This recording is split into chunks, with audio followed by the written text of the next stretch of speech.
ka zel tin thei lo zan kha ne va la po mi tuine ka loi ta me kan run sa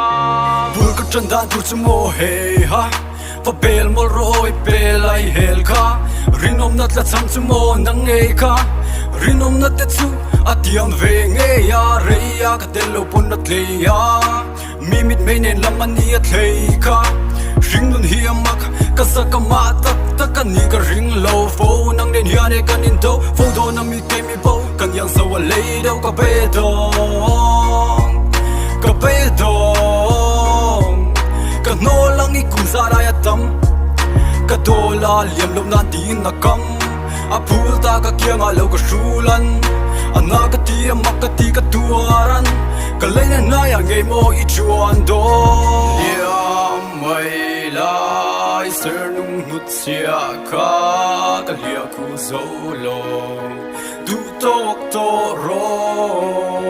mel ma ya ngai liam hi mangai tu tin lung ka thom ring rei to ka vui liam ta nge liam nu la ka hian in nei lo wa thiam tu I tiam chu hei le adang ta I thang ta ti ro ka tum lo wa sum hei ro ka chianga ka nei ro sum akum ka be ve na hian I tlei lo loi lo dor pu dor tu I mi tu dam tu ta so ka hui mangai na reng ngai sak lo mi tlat lai lo tia thang tu ra tu ri la fa nu ma ko ne lam ka don chi na sia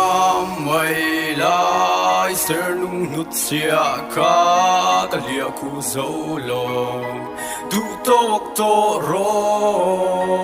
mel ma ya ngai liam hi mangai tu tin lung ka thom ring rei to ka vui liam ta nge ka san nu ni thin ka a chang le phat san tu inun lui ne lam sin ka pom ma pop lai thom ma ka dom thin ka tu na zong a lom ka thing da lo a lom som da lom ma ngai na kom ne kor so ka chan mi pan bon ka ban long in sir tu ka no ma ang ke lo in nang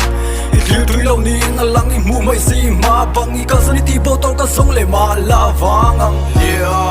mai lai ser nung hut sia ka ka lia ku zo lo du tok to ro mel ma ya ngai liam hi mangai tu tin lung ka thom ring rei to ka vui liam ta nge va liam ro dot ka rong I tiam tu ka lim na ka no la I ta re I lim nan ti zelin ka chan vek mi fing ni big lo ka rin na tikim tu ka ring ta ema ka ta na tling si shing mi zinga po mi kim ki har san na tam ka pal tang pui a shing nun ka ta na par da lo san tu tin lung ka zel din thei lo zan ka ne va la po mi tuine